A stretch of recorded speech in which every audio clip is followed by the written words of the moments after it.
ಸಾಮಾಜಿಕ ಪರಿಶೋಧನಾ ನಿರ್ದೇಶನಾಲಯ ಬೆಂಗಳೂರು, ಶಾಲಾ ಶಿಕ್ಷಣ ಇಲಾಖೆ ಕುಣಿಗಲ್ ಸಮಗ್ರ ಶಿಕ್ಷಣ ಯೋಜನೆ ಅಡಿಯಲ್ಲಿ ಶಾಲಾ ಸಭೆಯನ್ನು ಇಂದು ಸರ್ಕಾರಿ ಕಿರಿಯ ಪ್ರಾಥಮಿಕ ಶಾಲೆ ಹೆಗ್ಗಟ್ಟಿಯಲ್ಲಿ ಶಾಲೆಯಲ್ಲಿ ಏರ್ಪಡಿಸಿದ್ದಾರೆ.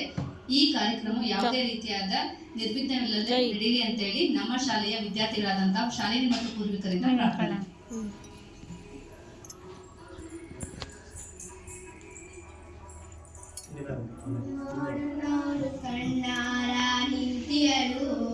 ನಗು ನಗುತ್ತಾ ಚಾಮುಂಡಿ ನಿಂತಿಯಳು, ನೋಡು ನೋಡು ಕಣ್ಣಾರ ನಿಂತಿಯಳು, ನಗು ನಗುತ್ತಾ ಚಾಮುಂಡಿ ನಿಂತಿಯಳು.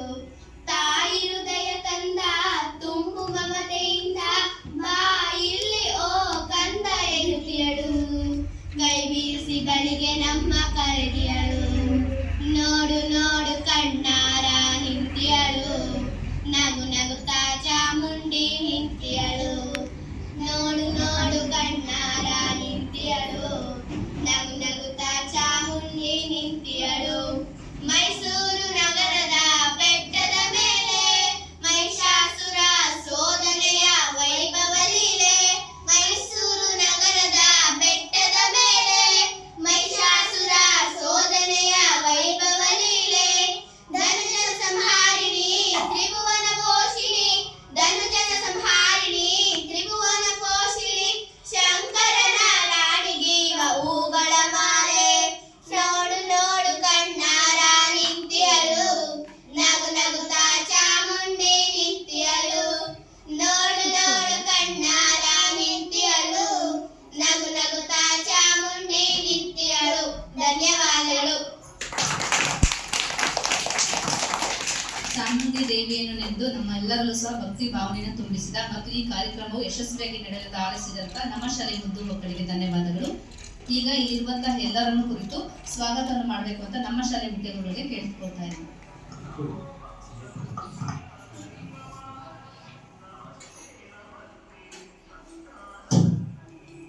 ಎಲ್ಲರಿಗೂ ನಮಸ್ಕಾರ. ಈ ದಿನ ನಮ್ಮ ಶಾಲೆಯಲ್ಲಿ ಸಾಮಾಜಿಕ ಪರಿಶೋಧನಾ ನಿರ್ದೇಶನದಿಂದ ಒಂದು ಸಾಮಾಜಿಕ ಪರಿಶೋಧನಾ ಕಾರ್ಯವನ್ನು ಕೈಗೊಂಡಿದ್ದು ಈಗಾಗಲೇ 12ನೇ ತಾರೀಕು ಮತ್ತು 13ನೇ ತಾರೀಕು 2 ದಿನಗಳು ಕೂಡ ಈ ಒಂದು ಕಾರ್ಯಕ್ರಮ ಯಶಸ್ವಿಯಾಗಿ ನೆರವೇರಿದ್ದು, ಈ ದಿನ ನಮ್ಮ ಎಲ್ಲರ ಗ್ರಾಮ ಸಭೆಯನ್ನು ಕರೀಬೇಕು ಅಂತೇಳಿ ನಮಗೆ ನಮ್ಮ ಶ್ರೀನಿವಾಸ್ ಸರ್ ಅವರು ಒಂದು ಸಲಹೆಯನ್ನು ನೀಡಿದ ಮೇರೆಗೆ ಈ ಪೋಷಕರ ಸಭೆಯನ್ನು ಕರೀಬೇಕು ಅಂತೇಳಿ ಅವರು ಅದರಲ್ಲಿ ಇತ್ತು ಸರ್, ಅದು ಗ್ರಾಮ ಸಭೆ ಅಂತ. ಆ ಒಂದು ಸಭೆಯನ್ನು ಈ ದಿನ ನಾವು ಆಯೋಜನೆ ಮಾಡಿಕೊಂಡಿದ್ದೀವಿ. ಈ ಒಂದು ಕಾರ್ಯಕ್ರಮದ ಅಧ್ಯಕ್ಷತೆಯನ್ನು ನಮ್ಮ SDMC ಅಧ್ಯಕ್ಷರಾದಂತಹ ಸನ್ಮಾನ್ಯ ಮಾರುತಿರವರು ವಹಿಸಿಕೊಂಡು ಯಶಸ್ವಿಯಾಗಿ ನೆರವೇರಿಸಿಕೊಡ್ಬೇಕು ಅಂತ ಅವ್ರನ್ನ ಕೇಳಿಕೊಂಡಾಗ ಅವರು ತುಂಬುವುದರಿಂದ ಒಪ್ಪಿ ಈ ಒಂದು ಕಾರ್ಯಕ್ರಮದಲ್ಲಿ ಉಪಸ್ಥಿತರಿದ್ದಾರೆ. ಅವರಿಗೆ ನಿಮ್ಮೆಲ್ಲರ ಪರವಾಗಿ ನಾನು ತುಂಬುವುದರ ಸ್ವಾಗತವನ್ನು ಬಯಸ್ತಾ ಇದ್ದೇನೆ.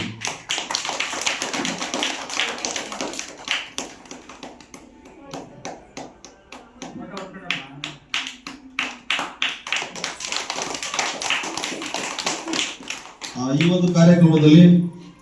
ಒಂದು ಕಾರ್ಯಕ್ರಮದ ರೂವಾರಿಗಳು ನಮ್ಮ ಶ್ರೀನಿವಾಸ್ ಸರ್ ಅವರು, ತಾಲೂಕು ಸಂಪನ್ಮೂಲ ವ್ಯಕ್ತಿಗಳು, ಇವರು ಈ ಕಾರ್ಯಕ್ರಮದಲ್ಲಿ ಉಪಸ್ಥಿತರಿದ್ದು ನಮಗೆ ಈ ಕಾರ್ಯಕ್ರಮದ ರೂಪುರೇಷೆಗಳನ್ನ ಈಗ ತಿಳಿಸ್ಕೊಡ್ಲಿದ್ದಾರೆ. ಅವರಿಗೆ ನಿಮ್ಮೆಲ್ಲರ ಪರವಾಗಿ, ನಮ್ಮ ಎಲ್ಲ ಗ್ರಾಮಸ್ಥರ ಪರವಾಗಿ ತುಂಬ ಹೃದಯದ ಸ್ವಾಗತವನ್ನು ಬಯಸ್ತಾ ಇದ್ದೇನೆ.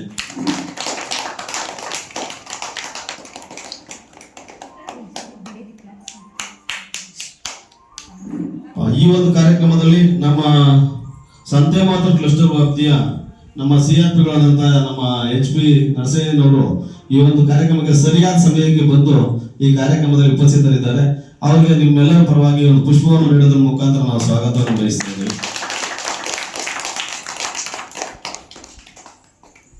ಮತ್ತೆ ನಮ್ಮ SDMC ಉಪಾಧ್ಯಕ್ಷರಾದಂತಹ ಚೈತ್ರಾಲ್ ಅವರು ಕೂಡ ಈ ಒಂದು ಕಾರ್ಯಕ್ರಮದಲ್ಲಿ ಉಪಸ್ಥಿತರಿದ್ದಾರೆ. ಅವರಿಗೆ ನಿಮ್ಮೆಲ್ಲರ ಪರವಾಗಿ ನಾನು ತುಂಬ ಹೃದಯದ ಸ್ವಾಗತವನ್ನು ಬಯಸ್ತಾ ಇದ್ದೇನೆ.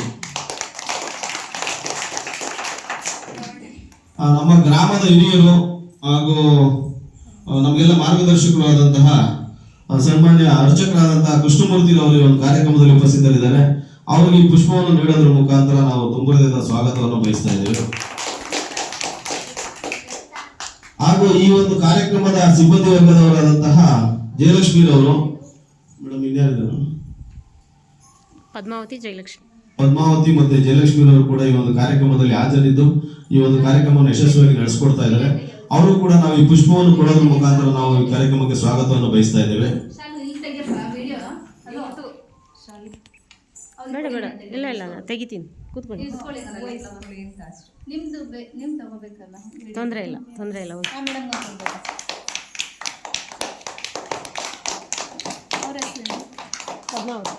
ಪದ್ಮಾವತಿ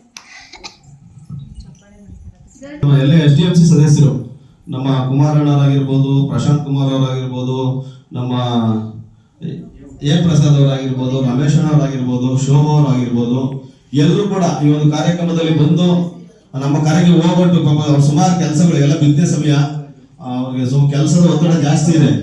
ಹಾಗಿದ್ರು ಕೂಡ ಈ ಒಂದು ಕಾರ್ಯಕ್ರಮದಲ್ಲಿ ಬಂದು ಆಸೀನರಾಗಿ ಈ ಒಂದು ಕಾರ್ಯಕ್ರಮವನ್ನು ಯಶಸ್ವಿಗೊಳ್ಳಿಕ್ಕೆ ಕಾರಣಕರ್ತರಾಗ್ತಾ ಇದ್ದಾರೆ. ಅವರೆಲ್ಲರೂ ಕೂಡ ನಾನು ತುಂಬ ಹೃದಯದಿಂದ ಸ್ವಾಗತವನ್ನು ಬಯಸ್ತಾ ಇದ್ದೇನೆ. ಇನ್ನು ನಮ್ಮ ಗ್ರಾಮ ಪಂಚಾಯತ್ ಸದಸ್ಯರು ಇನ್ನೊಂದು 5-10 ನಿಮಿಷದಲ್ಲಿ ಅವ್ರು ಬಂದು ನಮ್ಮನ್ನ ಸೇರ್ತಾರೆ. ಹಂಗಾಗಿ ಅವರು ಕೂಡ ನಾನು ಪರೋಕ್ಷವಾಗಿ ಅವ್ರು ಬರಕ್ ಮುಂಚೆ ಅವರಿಗೆ ನಾನು ತುಂಬ ಹೃದಯದ ಸ್ವಾಗತವನ್ನು ಬಯಸ್ತಾ ಇದ್ದೇನೆ. ಇನ್ನ ನಮ್ಮ ಎಲ್ಲ ಮಕ್ಕಳು ಅವ್ರಿಗೆ ಈಗಾಗಲೇ ನಾವು ಸ್ವತಂತ್ರ ದಿನಾಚರಣೆ ಪ್ರಯುಕ್ತ ಸುಮಾರು 1 ವಾರದಿಂದ ತುಂಬಾ ಬ್ಯುಸಿ ಆಗ್ಬಿಟ್ಟಿದ್ವಿ. ಇವತ್ತಿಂದ ಕ್ಲಾಸ್ ಸ್ಟಾರ್ಟ್ ಮಾಡಬೇಕಾಗಿತ್ತು, ಇವತ್ತು ಈ ಪ್ರೋಗ್ರಾಮ್ ಇದೆ. ಹಾಗಾಗಿ ಅವರೆಲ್ಲರೂ ಕೂಡ ಬಹಳ ಉತ್ಸುಕರಾಗಿದ್ದಾರೆ. ಅವರು ಕೂಡ ನಾನು ಈ ಒಂದು ಕಾರ್ಯಕ್ರಮಕ್ಕೆ ತುಂಬ ಹೃದಯದಿಂದ ಸ್ವಾಗತವನ್ನು ಬಯಸ್ತಾ ಇದ್ದೇನೆ. ಕರೋತಿ ಕಲ್ಯಾಣಂ ಆರೋಗ್ಯ ಸುಖಂ ಸಂಪದಃ ಶತ್ರುವೃದ್ಧಿ ವಿನಾಶಾಯ ದೀಪಜ್ಯೋತಿ ನಮಸ್ತುತೆ ದೀಪಜ್ಯೋತಿ ಪರಬ್ರಹ್ಮ ದೀಪಜ್ಯೋತಿ ಜನಾರ್ದನಃ ದೀಪೋ ಹರತೆ ಮೇ ಪಾಪಂ ಸಂಧ್ಯಾ ದೀಪ ನಮಸ್ತುತೆ ಎಂಬ ಒಂದು ಶ್ಲೋಕವನ್ನು ಹೇಳುತ್ತಾ ವೇದಿಕೆಯ ಮೇಲಿರುವಂತಹ ಎಲ್ಲಾ ಅತಿಥಿಗಳು ಸಹ ಉದ್ಘಾಟನೆ ಮಾಡಬೇಕು ಅಂತ ಎಲ್ಲರ ಹತ್ರ ಕೇಳ್ಕೊತಾ ಇದ್ದೀನಿ.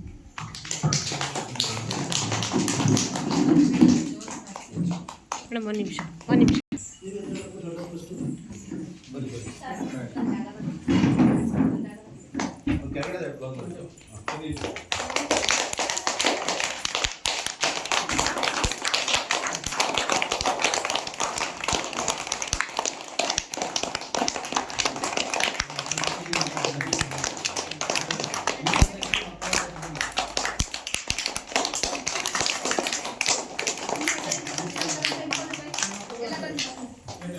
ಇಬ್ರು ಸಾಕು.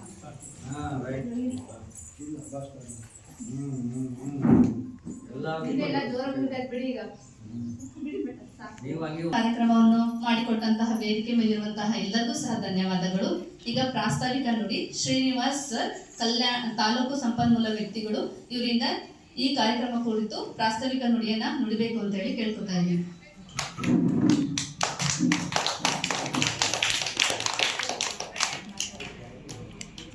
ನಮಸ್ಕಾರ. ಈ ದಿನ ಹೆಗಡತಿಹಳ್ಳಿ ಗ್ರಾಮದ ಸರ್ಕಾರಿ ಕಿರಿಯ ಪ್ರಾಥಮಿಕ ಪಾಠಶಾಲೆಯಲ್ಲಿ ಸಾಮಾಜಿಕ ಪರಿಶೋಧನಾ ಪೋಷಕರ ಸಭೆ ಮಾಡ್ತಾ ಇದ್ವಿ. ಗ್ರಾಮ ಸಭೆಯಲ್ಲ, ಅದು ಸಾಮಾಜಿಕ ಪರಿಶೋಧನೆಯ ಪೋಷಕರ ಸಭೆ ಅಂತ ಹೇಳ್ಬಿಟ್ಟು ಈ ಒಂದು ಪೋಷಕ ಸಭೆಯಲ್ಲಿ ಉಪಸ್ಥಿತರಿರ್ತಕ್ಕಂಥ ಈ ಶಾಲೆಯ SDMC ಅಧ್ಯಕ್ಷರಾಗಿರ್ತಕ್ಕಂಥ ಶ್ರೀ ಮಾತಿರವರೇ ಮತ್ತು ಈ ಒಂದು ಸತ್ಯಮಾತೂರು ಕ್ಲಸ್ಟರ್ನ CRP ಅವರಾಗಿರ್ತಕ್ಕಂಥ SD ನರಸಿಂಹಯ್ಯನವರೇ ಮತ್ತು ಈ ಶಾಲೆಯ ಮುಖ್ಯೋಪಾಧ್ಯಾಯರಾಗಿರ್ತಕ್ಕಂಥ ಮಂಜುನಾಥರವರೇ, SDMC ಉಪಾಧ್ಯಕ್ಷರವರೇ, ಸದಸ್ಯರೇ, ಗ್ರಾಮದ ಹಿರಿಯ ವ್ಯಕ್ತಿಗಳೇ ಮತ್ತು ಪೋಷಕ ವರ್ಗದವರೇ, ಸಾರ್ವಜನಿಕರೇ, ವಿಶೇಷವಾಗಿ ನಮ್ಮ ಮಕ್ಕಳೇ ಮತ್ತು ಶಾಲಾ ಶಿಕ್ಷಕರೇ, ಸರ್ಕಾರದ ಆದೇಶದ ಪ್ರಕಾರ ಸಾರ್ವಜನಿಕ ಶಿಕ್ಷಣ ಇಲಾಖೆ ಮತ್ತು ಸಾಮಾಜಿಕ ಪರಿಶೋಧನಾ ನಿರ್ದೇಶನಾಲಯ ಜಂಟಿಯಾಗಿ ರಾಜ್ಯದ ಎಲ್ಲ ಶಾಲೆಗಳನ್ನು ಸಮೇತ ಸಾಮಾಜಿಕ ಪರಿಶೋಧನೆಗೆ ಒಳಪಡಿಸಿದೆ. ಅದರಂತೆ ಈ ಒಂದು ಅವಧಿಯಲ್ಲಿ ಸಂತೆಮಾತೂರು ಗ್ರಾಮ ಪಂಚಾಯಿತಿಯಲ್ಲಿ 2 ಶಾಲೆಗಳನ್ನು ಆಯ್ಕೆ ಮಾಡಿಕೊಂಡು ಸಾಮಾಜಿಕ ಪರಿಶೋಧನೆ ಆಗ್ತಾ ಇರ್ತಕ್ಕಂಥ ವಿಚಾರ ಪತ್ರ ಮೂಲಕ ಜಿಲ್ಲಾ ಪಂಚಾಯಿತಿಯಿಂದ, ತಾಲೂಕ್ ಪಂಚಾಯಿತಿಯಿಂದ ಮತ್ತು ಸಾರ್ವಜನಿಕ ಶಿಕ್ಷಣ ಇಲಾಖೆಯಿಂದ ಪತ್ರಗಳೆಲ್ಲ ರವಾನೆಯಾಗಿದ್ದಾವೆ. ಇದರ ಉದ್ದೇಶ ಏನು ಅಂತಂದರೆ, ಸಾರ್ವಜನಿಕ ಶಿಕ್ಷಣ ಇಲಾಖೆಯಲ್ಲಿ ಅನುಷ್ಠಾನ ಆಗ್ತಾ ಇರ್ತಕ್ಕಂಥ ಸಮಗ್ರ ಶಿಕ್ಷಣ ಕರ್ನಾಟಕ ಅಂತ ಕಾನ್ಸೆಪ್ಟ್ ಅಡಿಯಲ್ಲಿ ಒಂದು ಕಾರ್ಯಕ್ರಮ ಅನುಷ್ಠಾನ ಆಗ್ತಾ ಇದೆ. ಕಾರ್ಯಕ್ರಮ ಅಂದರೆ ಮಕ್ಕಳಿಗೆ ಶಿಕ್ಷಣವನ್ನು ಕೊಡ್ತಕ್ಕಂಥ ಒಂದು ಕಾರ್ಯಕ್ರಮ ಇದು ರಾಜ್ಯ ವ್ಯಾಪ್ತಿ ಒಂದೇ ಒಂದು ಕಾನ್ಸೆಪ್ಟ್ ಅಡಿಯಲ್ಲಿ ಮಾಡ್ತಾ ಇರ್ತಕ್ಕಂಥದ್ದು. ದೇಶಾದ್ಯಂತ ಇದೆ. ಅದು ನಮ್ಮಲ್ಲಿ ಸಮಗ್ರ ಕರ್ನಾಟಕ ಸಮಗ್ರ ಶಿಕ್ಷಣ ಕರ್ನಾಟಕ ಅಂತ ಒಂದು ಕಾನ್ಸೆಪ್ಟ್ ಅಡಿಯಲ್ಲಿ ಹಿಂದೆ ಸರ್ವ ಶಿಕ್ಷಣ ಅಭಿಯಾನ, ಮಾಧ್ಯಮಿಕ ಶಿಕ್ಷಣ ಮತ್ತು ಶಿಕ್ಷಕರ ತರಬೇತಿ ಅಂತ 2-3 ಸ್ಕೀಮುಗಳಿದ್ವು. ಆ ಸ್ಕೀಮ್ಗಳೆಲ್ಲನ ಮರ್ಜ್ ಮಾಡಿಬಿಟ್ಟು ಈಗ ಶಿಕ್ಷಣ ಇಲಾಖೆ ಒಳಗಡೆ ಅತ್ಯುನ್ನತ ಒಂದು ರಾಷ್ಟ್ರವ್ಯಾಪ್ತಿ ಸಮಗ್ರ ಶಿಕ್ಷಣ ಅಂತ ಹೇಳ್ಬಿಟ್ಟು ಮಾಡಿ ನಮ್ಮ ರಾಜ್ಯದಲ್ಲಿ ಸಮಗ್ರ ಶಿಕ್ಷಣ ಕರ್ನಾಟಕ ಅಂತ ಮಾಡಿ ಇದರಡಿಯಲ್ಲಿ ಇದೊಂದು ಕಾಯ್ದೆ ರೀತಿ ಇದೆ. ಇದೊಂದು ಕಾಯ್ದೆ ರೀತಿ ತರಗತಿ ಪೂರ್ವದಿಂದ ನಮ್ಮ ಭಾರತ ದೇಶ ಅಥವಾ ನಮ್ಮ ಕರ್ನಾಟಕ ರಾಜ್ಯದ ಪ್ರತಿ ಗ್ರಾಮದಲ್ಲಿ ಪ್ರತಿ ಮಗುಗೂ ಸಮೇತ ಇದರ ಉದ್ದೇಶ ತರಗತಿ ಪೂರ್ವದಿಂದ LKG ಇಂದ ಹಿಡ್ಕೊಂಡು LKG UKG ಇಂದ ಹಿಡ್ಕೊಂಡು 12ನೇ ತರಗತಿಯವರೆಗೆ ರಾಜ್ಯದ ದೇಶದ ಎಲ್ಲ ಮಕ್ಕಳು ಸಮೇತ ಉಚಿತ ವಿದ್ಯಾಭ್ಯಾಸವನ್ನು ಕಲಿಯೋದಕ್ಕೆ ಅವಕಾಶ ಮಾಡಿಕೊಡ್ಬೇಕು ಅಂತಕ್ಕಂಥದ್ದು ಮೂಲ ಉದ್ದೇಶ. ಯಾರೂ ಸಮೇತ ಶಿಕ್ಷಣದಿಂದ ವಂಚಿತರಾಗಬಾರ್ದು, ಅವರು ವಿದ್ಯೆ ಕಲಿದಂಗೆ ದೂರ ಉಳಿಬಾರ್ದು, ಯಾರೂ ಸಹ ಶಾಲೆ ಬಿಡಬಾರ್ದು. ಶಾಲೆ ಬಿಡ್ತಕ್ಕಂಥದ್ದು ಅವಕಾಶ ಇಲ್ಲ. ಇನ್ನೊಂದು ಅದರ ಜೊತೆಯಲ್ಲಿ ಶಿಕ್ಷಣ ಹಕ್ಕು ಕಾಯ್ದೆ ಅಂತಲೂ ಇದೆ, ಮಕ್ಕಳಿಗೋಸ್ಕರ ವಿಶೇಷವಾಗಿ ಕೊಟ್ಟಿದ್ದಾರೆ. ಆ ಶಿಕ್ಷಣ ಹಕ್ಕು ಪ್ರಕಾರ ಅವರು ಶಾಲೆಗೆ ಬರಲೇಬೇಕು, ಶಾಲೆಗೆ ಹೋಗಬೇಡ ಅಂತಕ್ಕಂಥ ಹೇಳೋಕ್ಕೆ ಅಧಿಕಾರ ಪೋಷಕರಿಗೂ ಇಲ್ಲ, ನಮಗೂ ಇಲ್ಲ, ಯಾರಿಗೂ ಇರೋದಿಲ್ಲ. ಆ ರೀತಿ ಅವರು ಅಧಿಕಾರ ಕೊಟ್ಟಿದೆ ನಮ್ಮ ದೇಶದ ಒಂದು ಶಿಕ್ಷಣ ಹಕ್ಕು ಅಧಿನಿಯಮದಲ್ಲಿ ಅವ್ರಿಗೆ ಅವಕಾಶವನ್ನು ಕೊಟ್ಟಿದೆ. ಆ ಪ್ರಕಾರವಾಗಿ ಅವ್ರಿಗೆ ಶಿಕ್ಷಣವನ್ನು ಕಡ್ಡಾಯವಾಗಿ ಕೊಡಲೇಬೇಕಾಗಿರೋದ್ರಿಂದ ಹಲವಾರು ಮೂಲಭೂತ ಸೌಲಭ್ಯಗಳು ಮಕ್ಕಳಿಗೆ ಉಚಿತವಾಗಿ ಶಿಕ್ಷಣ ಕೊಡಬೇಕಾದಾಗ ಬೇಕಾಗ್ತವೆ. ಶಾಲಾ ಕಟ್ಟಡ ಬೇಕು, ಕಾಂಪೌಂಡ್ ಬೇಕು, ಶಿಕ್ಷಕರ ನೇಮಕಾತಿ ಆಗಬೇಕು, ಶಿಕ್ಷಕರು ಬೇಕು, ಯೂನಿಫಾರ್ಮ್ ಬೇಕು, ಶೂಸ್ ಬೇಕು, ಮಧ್ಯಾಹ್ನ ಬಿಸಿ ಊಟ ಕಾರ್ಯಕ್ರಮಗಳು ಬೇಕು. ಈ ಎಲ್ಲ ಅಂಶಗಳನ್ನು ಸರ್ಕಾರ ಅವಕಾಶವನ್ನು ಮಾಡಿಕೊಟ್ಟಿದೆ. ಪ್ರತಿ ಗ್ರಾಮದಲ್ಲೂ ಸಮೇತ ಮಾಡಿಕೊಟ್ಟಿದೆ. ಅವರು 1ನೇ ಮಗು ಇರಲಿ, 2ನೇ ಮಗು ಇರಲಿ, 5ನೇ ಮಗು ಇರಲಿ, ಎಷ್ಟೇ ಮಕ್ಕಳು ಇದ್ರೂ ಸಮೇತ ಆ ಒಂದು ಗ್ರಾಮದಲ್ಲಿ ಶಾಲೆಯನ್ನು ತೆರಿಬೇಕು ಅಂತಕ್ಕಂಥದ್ದು ಇದೆ. ಮೇಡಮ್ ಅಂದರೆ 1ನೇ ತರಗತಿಯಿಂದ 5ನೇ ತರಗತಿಯವರೆಗೆ ಶಾಲೆಗಳನ್ನು 1 ಕಿಲೋಮೀಟರ್ ವ್ಯಾಪ್ತಿಯಲ್ಲಿ, ಒಂದು ಗ್ರಾಮ ಇದ್ದರೆ ಅಂದರೆ ಆ 1 ಕಿಲೋಮೀಟರ್ ವ್ಯಾಪ್ತಿಯಲ್ಲಿ ಸರ್ಕಾರಿ ಕಿರಿಯ ಪ್ರಾಥಮಿಕ ಶಾಲೆ ಇರಬೇಕು ಅಂತ ಇದು ನಿಯಮ ಇದೆ. ಇಲ್ಲೊಂದು ಗ್ರಾಮ ಇತ್ತು ಅಂದರೆ ಈ ಸರ್ಕಾರಿ ಕಿರಿಯ ಪ್ರಾಥಮಿಕ ಪಾಠಶಾಲೆ ಇರಲೇಬೇಕು. ಮತ್ತೆ 5 ಕಿಲೋಮೀಟರ್ ವ್ಯಾಪ್ತಿಯಲ್ಲಿ ಸರ್ಕಾರಿ ಹಿರಿಯ ಪ್ರಾಥಮಿಕ ಪಾಠಶಾಲೆ ಇರಬೇಕು. ಇದರ ಒಂದು ಉದ್ದೇಶ, ನಿಯಮ. ಮತ್ತೆ ಇನ್ನು ಹೈಸ್ಕೂಲ್ ಇರ್ತೈತೆ, ಮತ್ತೆ ಒಂದು ಓಪನ್ ಮಾಡಿ. ಹಾಗಾಗಿ ಈ ಎಲ್ಲ ನಿಯಮಗಳಡಿಯಲ್ಲಿ ಸರ್ಕಾರ ಕಾರ್ಯಕ್ರಮಗಳನ್ನು ಅನುಷ್ಠಾನ ಆಗ್ತಾ ಇದೆ. ಅನುಷ್ಠಾನ ಆಗೋದ್ರ ಜೊತೆಯಲ್ಲಿ ಎಲ್ಲ ಅವಕಾಶಗಳನ್ನು ಸರ್ಕಾರ ಶಿಕ್ಷಣ ಇಲಾಖೆಗೆ ಮತ್ತು ಶಾಲೆಗಳಿಗೆ ಕೊಟ್ಟಾಗ ಆ ಶಾಲೆಗಳಲ್ಲಿ ಈ ಕಾರ್ಯಕ್ರಮ ಯಾವ ಥರ ನಡೀತಾ ಐತೆ ಎಂಬುದ್ರ ಬಗ್ಗೆ ಸರ್ಕಾರಕ್ಕೆ ಮಾಹಿತಿ ಬೇಕು.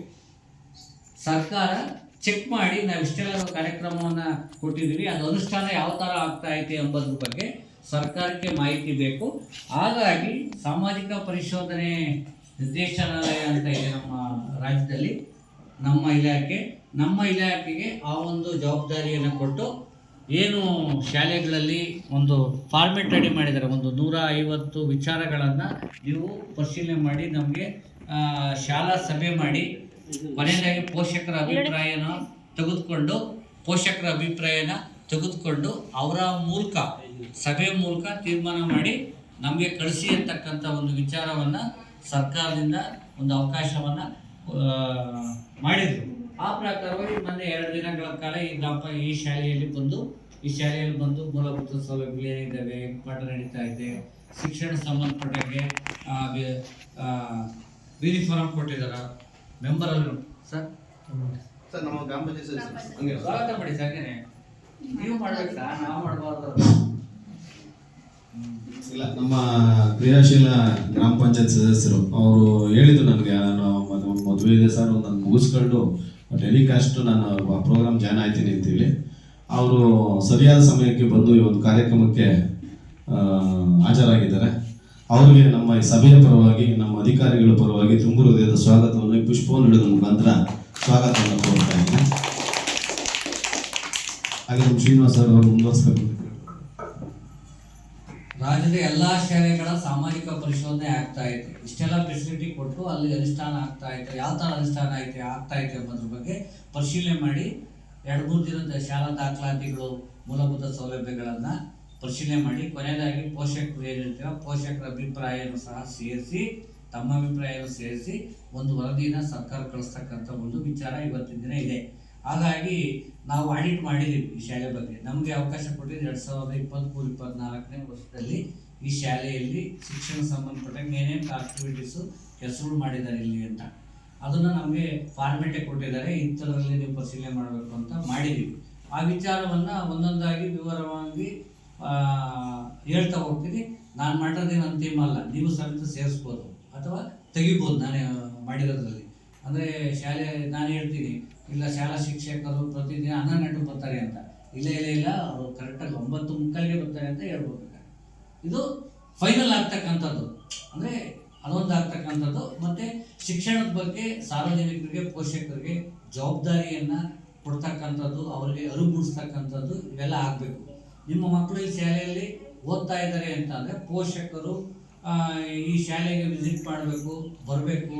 ಪಾಠ ಪ್ರವಚನಗಳು ಯಾವ ಥರ ಇದ್ದೇವೆ, ಯಾವ ಥರ ನಡೀತಾ ಇದೆ, ಅವರು ಮಕ್ಕಳ ಒಂದು ಶಿಕ್ಷಣದ ಮಟ್ಟ ಯಾವ ಥರ ಇದೆ ಅಂತಕ್ಕಂಥದ್ದು, ತಮ್ಮ ಮಕ್ಕಳ ಶಿಕ್ಷಣ ಮಟ್ಟ ಯಾವ ಥರ ಇದೆ ಅಂತ ಮುಖ್ಯ ಶಿಕ್ಷಕರೊಂದಿಗೆ ಚರ್ಚೆ ಮಾಡೋಕ್ಕೂ ಅವಕಾಶ ಇದೆ. ಮತ್ತು ಬಿಸಿಯೂಟ ಕಾರ್ಯಕ್ರಮ ಇದೆ. ಬಿಸಿಯೂಟ ಕಾರ್ಯಕ್ರಮದ ಸಮೇತ ನೀವು ಪರಿಶೀಲನೆ ಮಾಡ್ಬೋದು.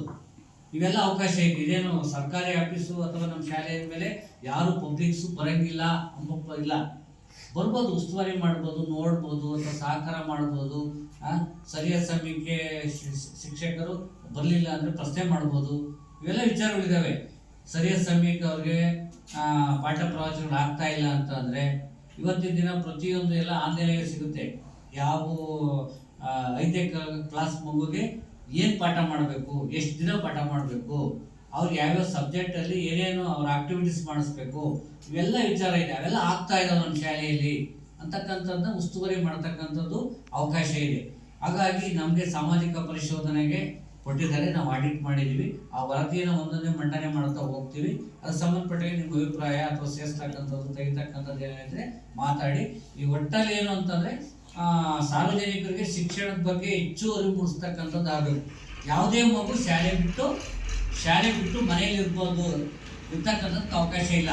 ಮತ್ತು ಬೇರೆ ಕೆಲಸಕ್ಕೆ ಹೋಗೋದು, ಉದ್ಯೋಗಕ್ಕೆ ಹೋಗೋದು ಮಾಡ್ತಕ್ಕಂಥದ್ದಿಲ್ಲ. ತರಗತಿ ಪೂರ್ವ ಅಂದರೆ 4ನೇ ವರ್ಷದಿಂದ 12ನೇ ತರಗತಿಯವರೆಗೆ ಕಡ್ಡಾಯವಾಗಿ ಆ ಮಗು ಶಾಲೆಗೆ ಹೋಗ್ಬೇಕು.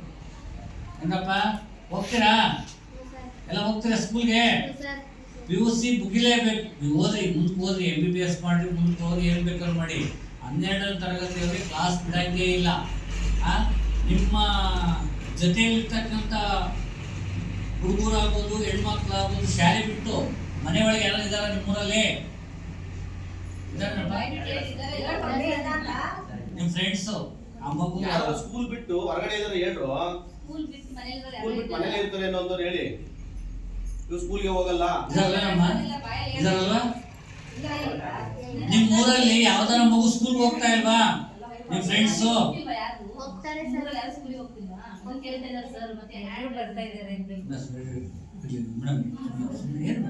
ಏನೇ ಹೇಳ್ತಾ ಇರ್ತಾರ ಅವ್ರ ಮಕ್ಕಳು, ಅವೆಲ್ಲ ಇದು ಮಾಡಬಾರ್ದು. ನಿಮ್ಮ ಫ್ರೆಂಡ್ಸು ಸ್ಕೂಲ್ಗೆ ಹೋಗ್ದಾಗೆ ಮನೆಯಾಗೆ ಆಟ ಆಡ್ಕೊಂಡು ಇರ್ತಕ್ಕಂಥ ಯಾರನ್ನ ಅವರ?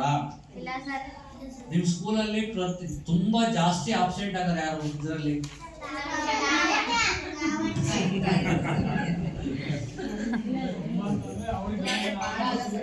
ಆಗ್ಬಾರ್ದ? ಬರ್ತೀಯಾ? ಬರ್ಬೇಕು ದಿನ. ಅವರು ಪೋಷಕರು ಯಾಕೆ ಬೇಡವ್ರೆ? ಕಷ್ಟ ಆಗ್ತೈತೆ, ನಿಮಗ್ ಕಷ್ಟ ಆಗ್ತೈತೆ. ಹುಷಾರಿಲ್ಲ ಅಂದ್ರೆ ಟ್ರೀಟ್ಮೆಂಟ್ ಕೊಡಿಸ್ಬೇಕು, ಪ್ರತಿದಿನ ಕಳಿಸ್ಬೇಕು, ತುಂಬಾ ಆಬ್ಸೆಂಟ್ ಆಗಬಾರ್ದು. ಓಕೆ ಇರ್ಲಿ, ನಾನು ಸುಮ್ಮನೆ ವಿಚಾರ ಕ್ರಾಸ್ ಮಾಡೋದು ಅಷ್ಟೇ, ನೋಡೋಣ ಅಂತ. ಯಾವುದೇ ಮಗು ಸಮೇತ 12ನೇ ತರಗತಿಯವರೆಗೆ ಶಾಲೆಗೆ ಹೋಗದೆ ಊರಲ್ಲಿ ಇರಬಾರ್ದು. ಮಕ್ಕಳಿಗೆ ಶಿಕ್ಷಣ ಕೊಟ್ಟು ಶಿಕ್ಷಣವನ್ನ ಪಡೆದ್ರೆ ಮುಂದಿನ ಪೀಳಿಗೆಗೆ, ಮುಂದಿನ ನಮ್ಮ ಜನರೇಷನ್ಗೆ ಅವರು ಉತ್ತಮ ಪ್ರಜೆಗಳಾಗೋದಕ್ಕೆ ಅವಕಾಶ ಆಗ್ತೈತಿ. ಉತ್ತಮ ಪ್ರಜೆಗಳಾಗಬೇಕು. ದೇಶದಲ್ಲಿ ನಮ್ಮ ದೇಶದಲ್ಲಿ ಒಂದು ಸಾಕ್ಷರತೆ ಪ್ರಮಾಣ ಜಾಸ್ತಿ ಆಗಬೇಕು, ಭಾವೈಕ್ಯತೆ ಮೂಡಿಸ್ಬೇಕು. ಆಮೇಲೆ ಸಾರ್ವಜನಿಕವಾಗಿ ಅವರು ಗೌರವಯುತವಾಗಿ ಬಾಳೋದಕ್ಕೆ ಒಂದು ಅವಕಾಶ ಆಗಬೇಕು. ಇವೆಲ್ಲ ವಿಚಾರ ಇಟ್ಕೊಂಡು ಕಡ್ಡಾಯ ಶಿಕ್ಷಣವನ್ನು ನಮ್ಮ ರಾಜ್ಯದಲ್ಲಿ ದೇಶದಲ್ಲಿ ಮಾಡಿರ್ತಕ್ಕಂಥದ್ದು. ಈ ಶಾಲೆ ಬಗ್ಗೆ ನಮ್ಗೆ 2023-24ರಲ್ಲಿ ಏನೇನಿದೆ ಅಂತಕ್ಕಂಥದ್ದನ್ನ ನಮಗೆ ಒಂದು ಆಡಿಟ್ ಮಾಡಿ ಅಂತ ಹೇಳಿದ್ರು. ಈ ಶಾಲೆ ಗ್ರಾಮೀಣ ಪ್ರದೇಶದಲ್ಲಿದೆ. 1ನೇ ತರಗತಿಯಿಂದ 5ನೇ ತರಗತಿಯವರೆಗೂ ಶಾಲೆ ನಡೀತಾ ಇದೆ. ಶಿಕ್ಷಣ ಇಲಾಖೆಯ ನೇರ ಅಧೀನದಲ್ಲಿ ಪಾಠ ಪ್ರವಚನ ಆಗ್ತಾ ಇದೆ. ಶಿಕ್ಷಣ ಇಲಾಖೆ ಅದರಲ್ಲಿ 2-3 ಇದ್ದಾವೆ, ಸ್ಥಳೀಯ ಸಂಸ್ಥೆಗಳಂತ ಇದ್ದಾವೆ. ಬೆಂಗಳೂರಲ್ಲಿ BBMP ಇದೆಯಲ್ಲ, ಅದರಡಿಯಲ್ಲೂ ಸಮೇತ ಶಿಕ್ಷಣ ಶಾಲೆಗಳಿದ್ದಾವೆ. ಈ ಒಂದು ಶಾಲೆ ಶಿಕ್ಷಣ ಇಲಾಖೆ ಅಧೀನದಲ್ಲಿ ಬರ್ತಿದೆ. ಆಮೇಲೆ ಈ ಶಾಲೆ ಪ್ರಾರಂಭ ಆಗಿದ್ದು ಯಾವಾಗ ಅಂತ ಗೊತ್ತಾಗದನ? ಯಗಡತಿಹಳ್ಳಿಯಲ್ಲಿ ಸರ್ಕಾರಿ ಕಿರಿಯ ಪ್ರಾಥಮಿಕ ಪಾಠಶಾಲೆ ಯಾವಾಗ ಪ್ರಾರಂಭ ಆಯಿತು, ಯಾವಾಗ ಮಂಜೂರಾತಿ ಆಯಿತು ಸರ್ಕಾರದಿಂದ ಅಂತ ಗೊತ್ತಾಗದನ? ಯಾರಿಗೂ ಗೊತ್ತಿಲ್ವಾ?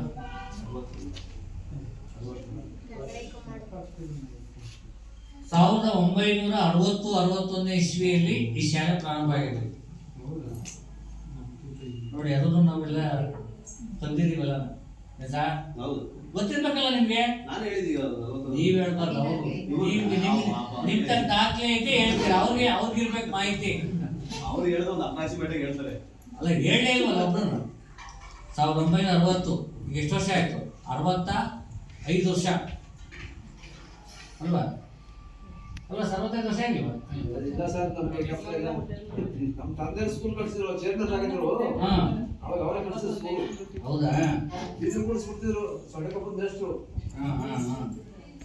ನೋಡಿ, ಬೇಗನೆ ಸ್ಟಾರ್ಟ್ ಮಾಡಿದ್ದಾರೆ. ಸ್ವತಂತ್ರ ಬಂದ ಒಂದು ಹೊಸದ್ರಲ್ಲೇನೆ ಸ್ಟಾರ್ಟ್ ಮಾಡಿದ್ದಾರೆ. ಶಾಲೆನ ಮಂಜೂರಾತಿ ಮಾಡಿಸ್ಕೊಂಡ್ ಬಂದಿದ್ದಾರೆ. 200 ಮಾಡಿಸ್ಕೊಂಡ್ ಬಂದ ಬೇಗ ಮಾಡಿಸ್ಕೊಂಡ್ ಬಂದ್ಬಿಟ್ಟಾರೆ. ಕೆಲವು ಶಾಲೆಗಳು ಏರೂರು 1924ರಲ್ಲಿ ಸ್ಟಾರ್ಟ್ ಆಗೈತೆ. ಯಾವಾಗ? ಏರೂರಲ್ಲಿ ಶಾಲೆ 1924ರಲ್ಲೇನೆ ಪ್ರಾರಂಭ ಆಗಿತ್ತು. ಅಂದ್ರೆ ಸ್ವತಂತ್ರ ಪೂರ್ವದಲ್ಲೇನೆ. ನಾನು ಅದನ್ನು ಅಟೆಂಡ್ ಮಾಡಿದ್ದೀನಿ. 1-7 ಇದೆ, 1-7 ಇದೆ. ಆ ಥರ ಅಲ್ಲಿ ಯಾರಾದರೂ ಮುಖ್ಯಸ್ಥರು, ಅವಾಗ ಮುಖ್ಯಸ್ಥರು ಅಥವಾ ಒಂದು ಜವಾಬ್ದಾರಿಯುತವಾದರಿಂದ ಅವರು ಮಾಡಿಸ್ಕೊಂಡು ಈ ಶಾಲೆ 1960ರಲ್ಲಿ ಆಗಿದೆ. 1ನೇ ತರಗತಿಯಿಂದ 5ನೇ ತರಗತಿಯವರೆಗೂ ಪಾಠ ಪ್ರವಚನಗಳು ಆಗ್ತಾ ಇದೆ. ಅಡ್ಮಿಷನ್ಸ್ ಮತ್ತು ಶಾಲೆ ನಡೀತಾ ಇದೆ. ಈಗ ನಾನು ಪೋಷಕರಲ್ಲಿ ಕೇಳ್ತಕ್ಕಂಥದ್ದು, ನಿಮ್ಮ ಮಕ್ಕಳಿಗೆ ಶಾಲೆ ಪ್ರಾರಂಭ ಆಗ್ತಲ್ಲ, ಈಗ ಮೊನ್ನೆ ಪ್ರಾರಂಭ ಆದ ಒಂದು ಮೊದಲನೆಯ ದಿನಗಳಲ್ಲೇನೆ ಪಠ್ಯ ಪುಸ್ತಕಗಳನ್ನು ಕೊಟ್ರಾ ಅಂತ. ನಮ್ಮ ಸರ್ಕಾರ ನಿಯಮದ ಪ್ರಕಾರ ಶಾಲೆ ಪ್ರಾರಂಭ ಆಗುತ್ತಲ್ಲ, 4ರಿಂದ 5ಕ್ಕೆ ಬರ್ತಾರೆ, 3ರಿಂದ 4ಕ್ಕೆ ಬರ್ತಾರೆ, 1ರಿಂದ 2ಕ್ಕೆ ಹೋಗ್ತಾರೆ. 2ಕ್ಕೆ ಬರ್ತಾರಲ್ಲ, ಸ್ಟಾರ್ಟ್ ಆಗುತ್ತಲ್ಲ ಶಾಲೆ ಮನೆ, ಮೊದಲೇ ದಿನದಲ್ಲೇ ಪುಸ್ತಕ ಕೊಟ್ರ ಫ್ರೀಯಾಗಿ ಉಚಿತವಾಗಿ ಪುಸ್ತಕಗಳನ್ನ ಕೊಡ್ಬೇಕು. ಆಮೇಲೆ ಸಮವಸ್ತ್ರ ನಿಶ್ಚಯ ಕೊಟ್ಟರು, ಯೂನಿಫಾರ್ಮ್ 2 ಜೊತೆ ಕೊಟ್ಟರು. ಆಮೇಲೆ ನಮ್ಮಲ್ಲಿ ಇನ್ನೊಂದು ಅವಕಾಶ ಇದೆ. 1 ಕಿಲೋಮೀಟರ್ ವ್ಯಾಪ್ತಿಯಿಂದ 1 ಕಿಲೋಮೀಟರ್ ದೂರದಿಂದ ಯಾರಾದ್ರೂ ಮಕ್ಕಳು ಬರ್ತಾ ಇದಾರ ಇಲ್ಲಿ ಅಂತ. 1 ಕಿಲೋಮೀಟರ್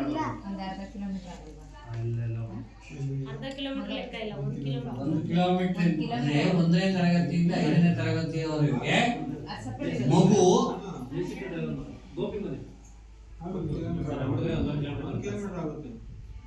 ಈಗ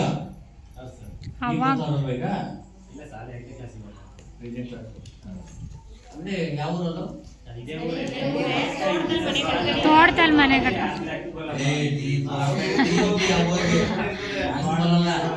ಇದೇ ವ್ಯಾಪ್ತಿ ಯಗಡತಿಹಳ್ಳಿ ಸರ್ವೆ ನಂಬರ್ ಇದ್ದೀರಾ ಅಷ್ಟೇ.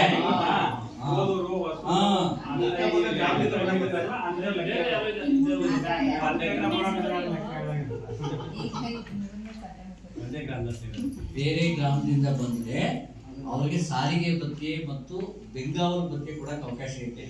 ಬೆಂಗಾವಲು ಅಂತಂದ್ರೆ ಅವ್ರ ತಂದೆಯವರು ತಾಯಿಯವರು ಪೋಷಕರು ಬಂದು ಬಿಟ್ಟು ಹೋಗೋದು ಮತ್ತೆ ಪಿಕಪ್ ಮಾಡೋದು ಮಾಡ್ತಾರಲ್ಲ, ಅವ್ರಿಗೆ ಸುಮ್ಮನೆ ಬಿಡೋದು ಯಾಕೆ ಅಂತ ಹೇಳಿದ್ರು ಸರ್ಕಾರ ಅವ್ರಿಗೆ ಸಾರಿಗೆ ಭತ್ಯೆ ಮತ್ತು ಬೆಂಗಾವಲು ಭತ್ಯೆಯನ್ನು ಕೊಡಕ್ಕೆ ಅವಕಾಶ ಇದೆ. ಈ ಮಕ್ಕಳು ಯಾರು ಸಮೇತ ನನ್ನ ಮನೇಲಿ ವಿಚಾರಿಸಿದ್ರೆ ಯಾರು ಗೊತ್ತಾಗಿಲ್ಲ. ಬೇರೆ ಗ್ರಾಮದಿಂದ ಈಗ ಪಕ್ಕೂರಾಗೆ ಇಬ್ಬರಿರ್ತಾರೆ ಮಕ್ಕಳು. ಅಲ್ಲಿ ಒಂದು ಟೀಚರ್ನ ಅಪಾಯಿಂಟ್ ಮಾಡಿ ನಿಯೋಜಿಸಿ ಪಾಠ ಮಾಡಕ್ಕಾಗಲ್ಲ ಒಬ್ರಿಗೆಲ್ಲ. ಅವಾಗ ಏನ್ ಮಾಡ್ತಾರೆ, ಆ ಮಗುನ ಇಲ್ಲಿ ಶಿಫ್ಟ್ ಮಾಡ್ತಾರಲ್ಲ, ಅವಾಗ ಆ ಒಂದು ಸಮಸ್ಯೆ ಬರ್ತೈತೆ. ಮತ್ತೆ ನಿಮ್ಮ ಗ್ರಾಮದಲ್ಲಿ ಈ ಕಾನ್ವೆಂಟ್ ಹೋಗೋರು ಜಾಸ್ತಿ ಜನ ಇದಾರೆ ಯಾರು? ಇಲ್ಲಿ ಪಾಠ ಮಾಡ್ತಾ ಇಲ್ಲ ಅಂತ ಹೋಗ್ತಾರ ಅಲ್ಲಿಗೆ ಅದು ಹೆಂಗೆ? ಹೇಳಿ, ನೀವ್ ಹೇಳ್ರಿ ಪೋಷಕರು. ಸರ್, ಸರ್ಕಾರಿ ಶಾಲೆಯಲ್ಲಿ ಪಾಠ ಮಾಡ್ತಕ್ಕಂಥ ಟೀಚರು ತುಂಬಾ ಅತ್ಯುನ್ನತ ವಿದ್ಯಾಭ್ಯಾಸ ಮಾಡಿರೋರು, ಫಸ್ಟ್ ಕ್ಲಾಸ್ ಸ್ಟೂಡೆಂಟು. ಅಲ್ಲಿ ಗೊತ್ತಿದೆ ನಿಮ್ಗೆ ಎಲ್ಲ, ನಾವೇನು ಹೇಳ್ಬೇಕಂತದ್ದೇನಿಲ್ಲ ಅಲ್ವಾ? ಅಲ್ಲಿ ಕೆಲಸ ಸಿಗ್ಲಿಲ್ಲ ಅಂತ ಅಲ್ವಲ್ಲ ಇಲ್ಲಿ ಕೆಲಸ ಅವ್ರ ಕೆಲಸ ಸಿಕ್ಕಿದ್ರೆ ಇಲ್ಲಿ ಅಲ್ಲಿ ಹೋಗ್ತಿರ್ಲ ಅವ್ರು. ಈಗ ಅವ್ರಿಗೂ ಕೆಲಸಕ್ಕೆ ಬರ್ತಾರ. ಹಂಗಾಗಿ ಇವರೆಲ್ಲ ಟಾಪ್ ಮೆರಿಟ್ ಸ್ಟೂಡೆಂಟ್ಸ್ ಇದ್ದು ಚೆನ್ನಾಗಿ ಓದಿರೋದು. ಮತ್ತೆ ಮಕ್ಕಳಿಗೆ ಸರ್ಕಾರದ ಒಂದು ನಿಯಮ ಮತ್ತು ಆ ಮಗುಗೆ ಭೌತಿಕ ಬೆಳವಣಿಗೆಗೆ ಏನೇನು ಪ್ರೊಸೀಜರ್ ಮಾಡಬೇಕು ಅಂತಕ್ಕಂಥದ್ದನ್ನ ನಮ್ಮ ಶಿಕ್ಷಣ ತಜ್ಞರು ಎಲ್ಲ ಒಂದು ಫೈನಲ್ ಮಾಡಿ ಮಕ್ಕಳಿಗೆ ಇದೇ ರೀತಿ ಪಾಠ ಮಾಡಬೇಕು ಅಂತ ಫೈನಲ್ ಮಾಡಿರ್ತಾರೆ. ಅಲ್ಲಿ ಅದು ಅವ್ರ ಡಿಸಿಷನ್ ಆಗ್ತೈತೆ. ಅಲ್ಲಿ ಒಂದ್ಸರಿ ಜಾಸ್ತಿ ಪಾಠನೇ ಮಾಡ್ತಾ ಆಗಬಾರ್ದು. ಬರೀ ಪಾಠನೇ ಮಾಡ್ತಕ್ಕಂಥದ್ದು, ಬರೀ ಆಟನೇ ಆಡಿಸೋದು, ಬರೀ ಆಕ್ಟಿವಿಟೀಸೇ ಮಾಡೋದು, ಎಷ್ಟೆಷ್ಟು ಮಗುಗೆ ಅವೆಲ್ಲ ಮಾಡಬೇಕು ಅಂತಕ್ಕಂಥದ್ದು ನಮ್ಮಲ್ಲಿ ನೀತಿ ನಿಯಮ ಇದೆ. ಅಲ್ಲಿಲ್ಲ ಅಲ್ಲಿ ನೋಡಿ, ಅವರು ಸಮೇತ ಈ ಶಾಲೆಗೆ ಸೇರಿಸ್ತಕ್ಕಂಥ ರೀತಿಯಲ್ಲಿ ತಾವೆಲ್ಲ ಒಂದು ಮನಸ್ಸು ಮಾಡಿ ಅವ್ರಿಗೆ ಇದು ಮಾಡಿ ನೆಕ್ಸ್ಟ್ ಅಡ್ಮಿಷನ್ ಆಗ್ತಾರಲ್ಲ 1ನೇ ಕ್ಲಾಸ್ಗೆ ಎಲ್ಲನ ಅವ್ರಿಗೆ ಅಡ್ಮಿಷನ್ ಮಾಡಿಸಿ ಅವ್ರಿಗೆಲ್ಲ ಮನವೊಲಿಸ್ಬೇಕು. ಇಲ್ಲಿಗಿಂದ ಅಲ್ಲೇನು ಗುಣಮಟ್ಟದ ಶಿಕ್ಷಣ ಏನು ಕೊಡಲ್ಲ. ನೆಕ್ಸ್ಟು ಈ ಶಾಲೆಯಲ್ಲಿ 2 ಶಿಕ್ಷಕರು ಇದ್ದಾರೆ, ಸಾಕಾಗ್ತಾರಲ್ವಾ? ಸಾಕಲ್ಲ ಮೇಡಮ್? ಆಮೇಲೆ ಇದು ಹಿರಿಯ ಪ್ರಾಥಮಿಕ ಪಾಠಶಾಲೆ ಆಗಿರೋದ್ರಿಂದ 1 ವರ್ಷಕ್ಕೆ ಕನಿಷ್ಠ ಅಂದರೆ 200 ದಿನ ಶಾಲೆನ ನಡೆಸಬೇಕು ಅಂತ ಇದೆ. ಈ ಶಾಲೆಯಲ್ಲಿ 240 ದಿನಗಳು ಶಾಲೆ ನಡೆಸಿದ್ದಾರೆ. ನಮ್ಮ ಸಮಗ್ರ ಶಿಕ್ಷಣ ಅಂತ ಹಾಕಿದೀವಲ್ಲ, ಸಮಗ್ರ ಶಿಕ್ಷಣ ಯೋಜನೆಯ ಒಂದು ನಿಯಮದ ಪ್ರಕಾರ ಕನಿಷ್ಠ 200 ದಿನಗಳ ಕಾಲ ಮಕ್ಕಳಿಗೆ ಪಾಠ ಮಾಡಬೇಕು ಅಂತ ಇದೆ. ಅದು ಮಾಡಲೇಬೇಕಲ್ಲ, ಕಡ್ಡಾಯ. ಈ ಶಾಲೆಯಲ್ಲಿ 240 ದಿನ ಪಾಠ ಮಾಡಿದ್ದಾರೆ. ನೆಕ್ಸ್ಟು ಸರಾಸರಿ ಹಾಜರಾತಿ ಮಕ್ಕಳದು 80% ಹೆಚ್ಚಿದೆ. 80% ಹೆಚ್ಚಿದೆ. ಒಂದು ಮಗು ಮಾತ್ರ ಸ್ವಲ್ಪ ಆಬ್ಸೆಂಟ್ ಆಗ್ತಾ ಇದೆ. ಪೋಸ್ಟ್ ಈ ಸರ್ನ ಪಾಪ ಅವ್ರು ನೆನ್ಸಿದ್ದಾರೆ ಅಂತ ಅಂದ್ಬಿಟ್ಟು ಹೋಗಿ ಸರ್ ಕರ್ಕೊಂಬನಿ ಅಂತ ಹೇಳೋದಕ್ಕೆ ಪಾಪ ಅವ್ರೇನ್ ಮಾಡ್ತಾರೆ, ನೀವು ಎಲ್ಲಿದ್ದೀರಿ ಉಳ್ಕೊಂಬರಕ್ಕೆ ಅಂತ ಬಂದ್ರೆ ಇಲ್ಲಿ 14 ಮಕ್ಕಳಿಗೆ ಒಬ್ರು ಟೀಚರ್ ಕೂತಿರ್ತಾರೆ. ದಯವಿಟ್ಟು ಆ ರೀತಿ ಮಾಡ್ಬೇಡ ಆಯ್ತಾ? ಇನ್ನು ಶಾಲೆ ದೂರ 1 ಕಿಲೋಮೀಟರ್ ಯಾವುದೂ ಸಮಸ್ಯೆ ಇಲ್ಲ. ಮಕ್ಕಳಿಗೆ ಏನಾದರೂ ದೈಹಿಕ ಹಿಂಸೆ ಕೊಡ್ತಕ್ಕಂಥದ್ದು ಏನಿದೆ ಇಲ್ಲಿ ಶಾಲೆಯಲ್ಲಿ? ದೈಹಿಕ ಶಿಕ್ಷೆ ಕೊಡ್ತಕ್ಕಂಥದ್ದು, ಮಾನಸಿಕ ಶಿಕ್ಷೆ ಇಲ್ಲ. ಆಮೇಲೆ ಅಂಗವಿಕಲರು ಆ ಅವಧಿಯಲ್ಲಿ ಒಬ್ಬರನ್ನ ನೂತನ ಇದ್ರು ಅವ್ರ ಅವಾಗ 5ನೇ ಕ್ಲಾಸ್ ಇದ್ರು ಟ್ರಾನ್ಸ್ಫರ್ ಮುಂದಕ್ಕೆ ಹೋಗಿದ್ದಾರೆ.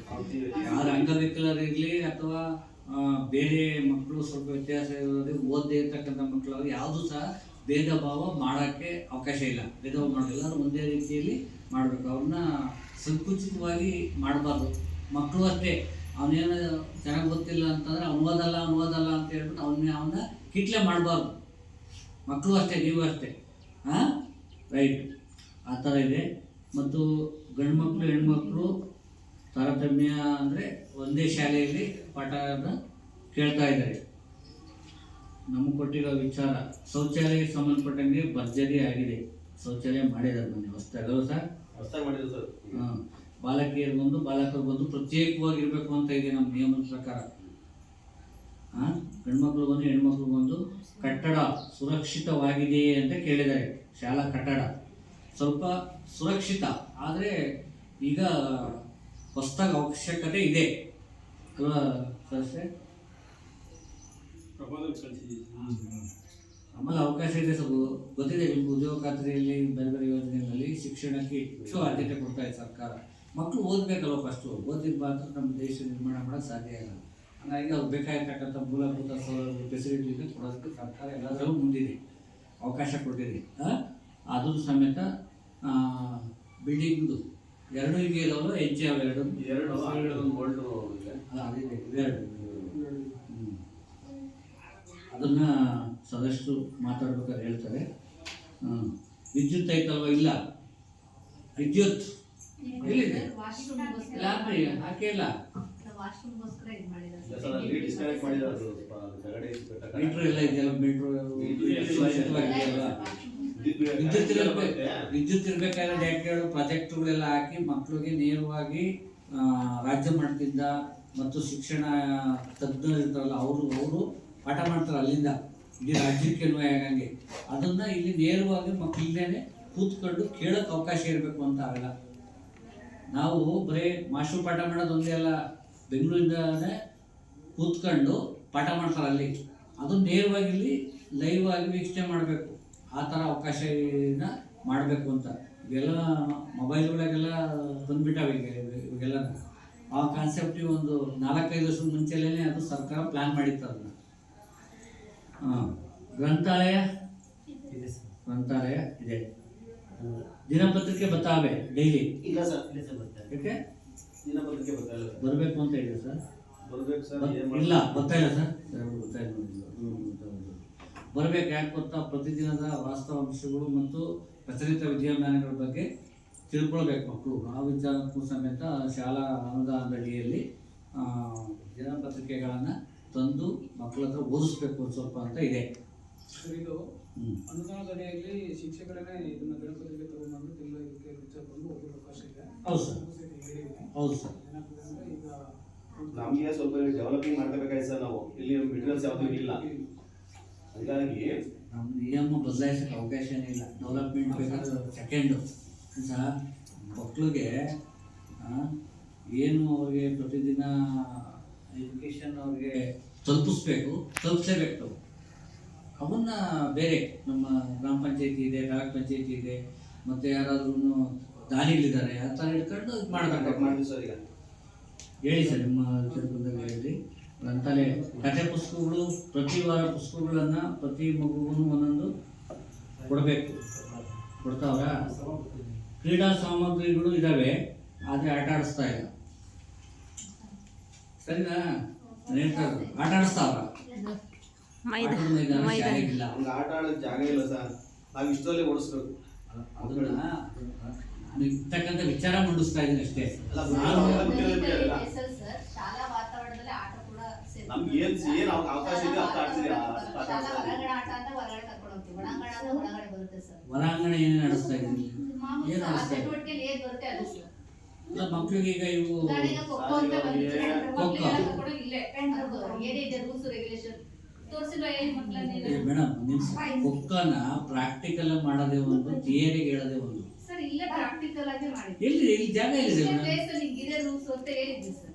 ರೂಲ್ಸ್ ನೀವೇನೇನ್ ಆಟಾಡ್ತೀರಾ ಫೀಲ್ಡ್ ಇಲ್ವಲ್ಲ, ಅದೇ ಆಡಿಸ್ತೀವಿ ಖೋಖೋನ? ಅಷ್ಟಲ್ಲೇ ಕೂರ್ಸಿ ಸರ್ ನೋಡಿ ಈ ತರ ಹೋದ್ರೆ ಹಿಂದೆ ಅದು ಥಿಯರಿ ಆಗುತ್ತೆ ಮೇಡಮ್. ಅದು ಅವ್ರು ಪ್ರಾಕ್ಟಿಕಲ್ ಮಾಡ್ಬೇಕು, ಅವರು ಆಡ್ಬೇಕು, ಅವ್ರು ಆಟ ಆಡ್ಬೇಕು. ಅವರು ಒಟ್ಟಿಗೆ ಆಟದ ಮೈದಾನ ಇಲ್ಲ ಇಲ್ಲಿ.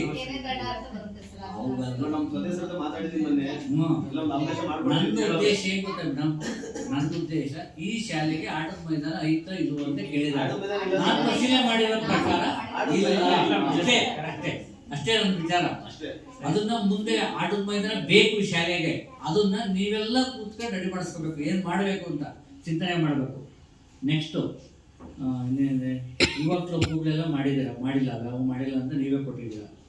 ನಮ್ಗೆ ಅನ್ವಯ ಆಗಲ್ಲ ಸರ್. ಹಿರಿಯ ಪ್ರಾಥಮಿಕ ಪಾಠಶಾಲೆ ಇದೆ.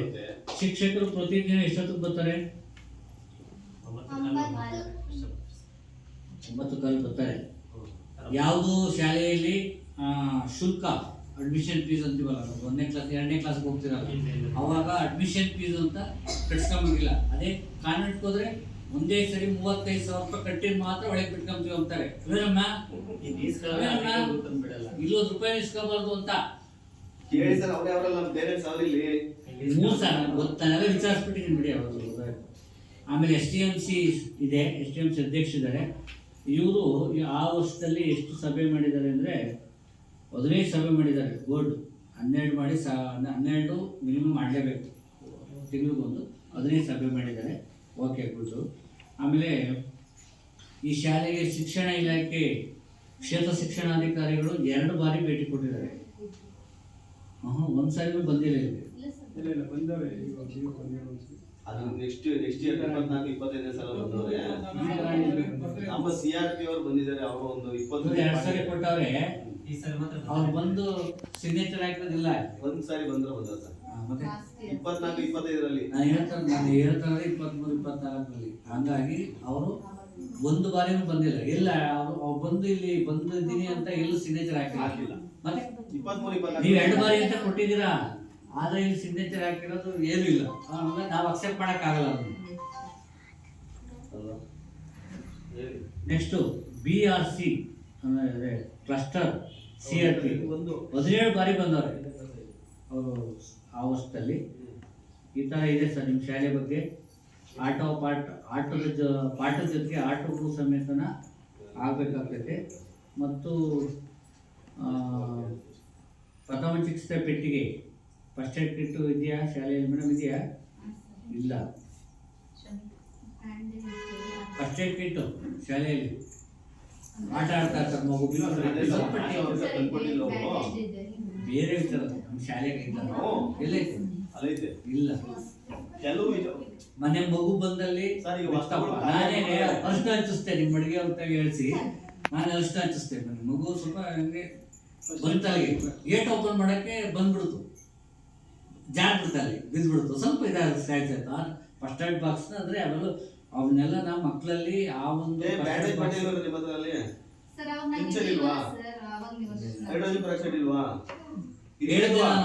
ಕೇಳಿದೆ ಅವ್ರನ್ನ. ಇದೆಯಾ? ಇರ್ಬೇಕು ಅಂತ ಅಷ್ಟೇ. ರೈಟ್. ಐತೆ ಬಿಡಿ ಸರ್, ಐತೆ ಬಿಡಿ ಸರ್.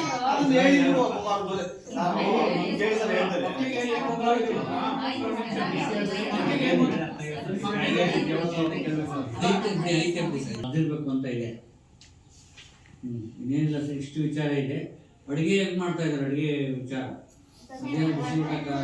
ಮಧ್ಯಾಹ್ನ ಬಿಸಿ ಊಟ ನೀವು ಹೇಳ್ತೀರಿ ಬಿಡಿ, ಚೆನ್ನಾಗೈತಿ ಅಂತ ಹೇಳಲೇಬೇಕು. ಪೋಷಕರು ಹೇಳ್ಬೇಕು ಚೆನ್ನಾಗಿ ಮಾಡ್ತಾರಾ? ಏನೋ ಸಮಸ್ಯೆ ಇದೆಯಾ? ರೈಟ್. ಹೇಳಿ. ಓದ್ಬೇಕು. ಶಿಕ್ಷಕರು ಪಾಠ ಮಾಡ್ಬೇಕಾದ್ರೆ ಗಮನ ಇಟ್ಟು ಕೇಳಬೇಕು, ಅರ್ಥ ಮಾಡ್ಕೋಬೇಕು. ಅರ್ಥ ಆಗ್ಲಂದ್ರೆ ಅವಾಗಲೇ ಕೇಳಬೇಕು. ಮತ್ತೆ ಪ್ರತಿದಿನ ರಾತ್ರಿ ಮನೆಯಲ್ಲಿ ಹೋಮ್ವರ್ಕ್ ಮಾಡಬೇಕು, ಓದ್ಕೋಬೇಕು. ಇವತ್ತೇನು ಪಾಠ ಮಾಡಿದಾರಲ್ಲ ಅದನ್ನ ನೀವು ಕಡ್ಡಾಯ ಮನೆಗೆ ಓದ್ಕೊಂಬಲೇಬೇಕು. ಓದ್ಕೊಂಡಾಗ ಅವತ್ತಿನೇನು ಓದಿರ್ತೀವಿ ಅದು ತುಂಬ ಜ್ಞಾಪಕದಲ್ಲಿ ಇರ್ತೈತೆ. ಚೆನ್ನಾಗಿ ಓದಬೇಕು. ನೀವು ಚೆನ್ನಾಗಿ ಓದಿದ್ರೆ ರಾಜ್ಯ ಆಳ್ಬೋದು, ದೇಶ ಆಳ್ಬೋದು, ತಾಲೂಕು ಆಳ್ಬೋದು. ಮತ್ತೆ ಇದಕ್ಕಿನ್ನ ಬೇಷರಲ್ಲ, ಇವ್ರಿಗಿನ್ನ ಅತ್ಯುನ್ನತ ಹುದ್ದೆಗೆ ಹೋಗೋದು. ನೀವು ಹೋಗ್ತೀರಾ? ಚೆನ್ನಾಗಿ ಓದ್ಬೇಕು. ಪೋಷಕರು ಸಮೇತ